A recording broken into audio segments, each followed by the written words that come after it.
নমস্কার, পেন্নাম, সালাম আলাইকুম। আবার এসে গেছি। বেঙ্গলি জোকস বলুন, বেঙ্গলি ফানি জোকস বলুন, বেঙ্গলি কমেডি বলুন, বাংলা আড্ডা বলুন, বা আপনার যা খুশি বলুন, বা চ্যাংড়াপোনা বলুন, সেই নিয়ে তার ভাড়া নিয়ে। আর যারা প্রথম দেখছেন আমাকে, আমার পোশাকি পিতৃদত্ত নাম উমাপ্রসাদ মল্লিক। জন্ম পশ্চিমবঙ্গের হাওড়া জেলার বাগনান বলে একটি ছোট্ট জায়গায়। গত 20 বছরেরও একটু বেশি আমেরিকা প্রবাসী। আর বর্তমানে থাকি আরকানসাস ছোট্ট একটা গ্রামে। আর উদ্দেশ্য হলো সারা পৃথিবীতে ছড়িয়ে থাকা 2.5 কোটিরও বেশি ছড়িয়ে থাকা বাংলা ভাষীর মধ্যে থেকে অ্যাটলিস্ট 10 লক্ষ বাঙালির সাথে হ্যাঁ, সংযোগ তৈরি করা।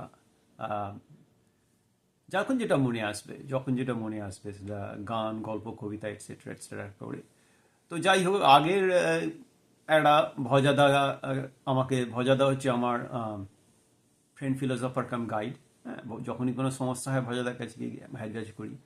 তো হঠাৎ করে আগের এপিসোডে ভজাদা আমাকে একটু মাইন্ডফুলনেস নিয়ে 2-4টে কথা শোনালো, যে লোকের সমালোচনা কী করে মাইন্ডফুলনেস নিয়ে করতে হবে। তো ভজাদাকে গিয়ে ধরলাম, বললাম, ভজাদা, তোমার ব্যাপারটা কি বলো তো? তোমার বৌদির সাথে সব কিছু ঠিকঠাক তো? মানে কেন? এখন বাঙালি যতটা বুঝেছি, যে যত বউয়ের সাথে সমস্যা হবে তত দার্শনিক হয়ে যায়। হ্যাঁ, তোমার মুখ থেকে খুব ভালো ভালো কথাগুলো সত্যি, কিন্তু একটু দার্শনিক দার্শনিক শোনাচ্ছিল বলে। আর তুই যে বলছিস তোর কি খবর বল, এত বছর বিয়ে হয়েছে, এরপরে তোর কি খবর? আমার আর কি খবর, আমার তো এই নেই নেই করে খাতায় কলমে বিয়ে তো প্রায় 15-16 বছর হয়ে গেল। আমাদের একটা, তোর কি ঠিকঠাক চলছে? আমার আর কিরকম চলছে, ধরো আমার যেরকম চলছে তাতে সুকুমার রায় বেঁচে থাকলে পেঁচা কয় পেঁচানি খাসাতর চেঁচানির সেকেন্ড ভাগটা লিখে ফেলতো আমাদের দেখে। বলে ওই সবারই, তোরও যা আমারও তো সারা পৃথিবীরই একই। হ্যাঁ, বিয়ের 1-2 বছর চলে গেলে সব ভাই বোন কেস। তো সব বাদ দে, এখন সমাজ বদলে যাচ্ছে, চারপাশ দেখ, আর মাঝে মাঝে কিছু বুঝে পাই না, আর নিজেরই কনফিউজ লাগে। এই তো সেদিন শুনলাম আমার কলিগের ছেলের, হ্যাঁ, আমার কলিগের ছেলে, সে আজকাল হয়ে গেছে কি, হ্যাঁ, মানে এত সোশ্যাল মিডিয়া নিয়ে পড়ে থাকে। আজকাল হয়ে গেছে কি, যে খিদে পেলে যে গিয়ে, হ্যাঁ, রেফ্রিজারেটরটা খুলে, হ্যাঁ, খাবার বার করে সেটা মাইক্রোওয়েভে গরম করে খাবে, ও না করে করে কি, ফেসবুকে স্ট্যাটাসটা বদলে দেয়, আই এম হাংরি দিয়ে চুপচাপ পোস্ট থাকে। হ্যাঁ, সময়টা কি বদলে যাচ্ছে। হ্যাঁ, সময় বদলে যাচ্ছে, কিন্তু তুমিও ওইরকম আজকাল তো তুমিও তো বদলে যাচ্ছ। তুমি মাইন্ডফুলনেস নিয়ে কথা বলতো কোনোদিন ভাবতে পেরেছি ভজাদার কাছ থেকে আরে না না, ওটা মাইন্ডফুলনেস নিয়ে সেদিন তোকে কথাগুলো বললাম, তার কারণ হয়েছিল কি, তার আহ, গেল গত শনিবারে, হ্যাঁ, কলকাতা ময়দানে গিয়েছিলাম, বুঝলি। কলকাতার ময়দানে গিয়ে দেখি একটা বেশ যুবতী, কত 35-40 35 30-35 বছরের কাছাকাছি বয়সের, হ্যাঁ, একজন আমেরিকান মেম সাহেব দেখি হাঁপাচ্ছেন।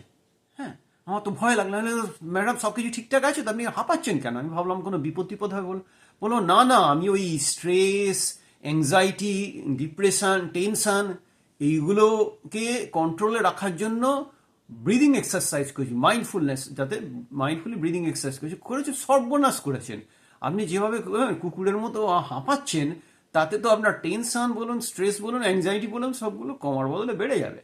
আপনি এক কাজ করুন, খুব সহজ ভাষায়, আমাদের ঠাকুমা দিদিমাদের ভাষায় যেভাবে ব্রিদিং এক্সারসাইজ করে সেইভাবে করুন। ওইভাবে কি করে করবেন? খুব সহজ।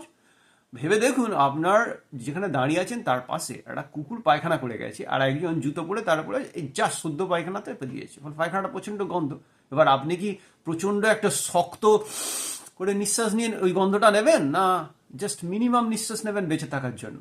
ওইটা ভাবুন। তো যখন আপনি নিঃশ্বাস নেবেন, হ্যাঁ, ব্রিদ ইনটা যেন ওই রকম মোলায়েম হয়, মানে কুত্তার পায়খানার গন্ধ চারপাশে, সুতরাং তার মাঝে একটা শান্তিতে হালকা করে ব্রিদ ইন, নিঃশ্বাস নিন। আর ছাড়বেন কি করে জানেন? জাস্ট ভেবে দেখুন, আপনার বয়স 5 বছর কি 7 বছর। এবার 5 বছর কি 7 বছর বার্থডে সেলিব্রেশন হচ্ছে, পরপর 5টা কি 7টা মোমবাতি সাজানো আছে, আর উল্টো দিকে ভিডিও তুলছে। ফলে আপনাকে সময় নিয়ে মোমবাতিগুলো নেভাতে হবে একটি একটি করে। তো আপনি যখন ওই ব্রিদ আউট করবেন বা নিঃশ্বাস ছাড়বেন, তখন ভাববেন ওই আপনি 5টা মোমবাতি পরপর নেভাচ্ছেন। বাই দ্য ওয়ে, আপনি কি ধূমপান টুমপান করতেন এত এই বয়সে এসে? হঠাৎ হ্যাঁ ব্রিদিং এক্সারসাইজ করো, হ্যাঁ হ্যাঁ আমি তোদের বিড়ি সিগারেট তো কলেজে পড়ার সময় নেশা হয়ে গেছিল, তো কি ব্র্যান্ডের সিগারেট খেতে, 555, ওই তো হয়ে গেল, ওইটাই তো ইউনিভার্স আপনাকে ব্রিদিং এক্সারসাইজ করার জন্য মেসেজ ওই দিয়ে দিয়েছিল, 555 মানে, মানে আপনি ওই দুর্গন্ধ মেশানো বাতাসটাকে আস্তে আস্তে 5 সেকেন্ড ধরে নেবেন, তারপরে 5 সেকেন্ডটাকে আপনি চেষ্টা করবেন ধরে রাখার, যাতে নিঃশ্বাসও নেবেন না আর প্রশ্বাসও নেবেন না, চুপ করে 5 সেকেন্ডের জন্য জাস্ট শান্ত হয়ে যান, ধরে থাকুন, যেটা নিঃশ্বাসটা নিয়েছেন সেটা ধরে থাকুন। তার 5 সেকেন্ড পরে 5 আর লাস্ট 555 লাস্ট 5 হলো নেক্সট 5 সেকেন্ড ধরে ওই 5টা বার্থডে ক্যান্ডেল মোমবাতি নেভাচ্ছেন, সেটা প্র্যাকটিস করুন, তা আপনার তো হয়ে গেল মাইন্ডফুলনেস প্র্যাকটিস।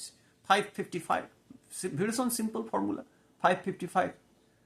আরে ভয়দা এই ফান্ডাটা তো দারুণ দিয়েছো, আমেরিকান আমেরিকান ভদ্রমহিলা খুব খুশি, আরে বক বক খুশি, বললো থ্যাংক ইউ, কারণ এই ব্রিদিং এক্সারসাইজ করতে গিয়ে আমার তো প্রত্যেকদিন টেনশন এসে যায়, আমার মনে হয় হাঁপানি আরো বেড়ে যাচ্ছে, হৃৎপিণ্ড আরো কষ্ট পাচ্ছে, এইটা নিশ্চয়ই ভালো বলেছে তো ভজাদা, দেখলি আমেরিকানরা পর্যন্ত হ্যাঁ ভজাদার কথা শোনে, আর তুই খালি আছিস, তো তোরাই খালি আছিস আমার চায়ের দোকানে আমাকে নিয়ে বেয়ে কাটিস, যা বাদ বাদ দে, এখন বাদ দে, এখন আবার বউ এক গোছা কাজ লিস্টি দিয়েছে, তাড়াতাড়ি চা খেয়ে বাড়ি গিয়ে টুকটুক করে শুতে হবে, বউ তো আবার গরম জল করে শুতে চলে যাবে, বলছো কি ভজাদা, বউ তোমার জন্য রাত্রিবেলা গরম জল করে দেয়, আরে ধ্যাত, বউ গরম জল করে দেয় যাতে বাসনগুলো ঠিকঠাক পরিষ্কার হয়, ভাবছিস কি, যা চল।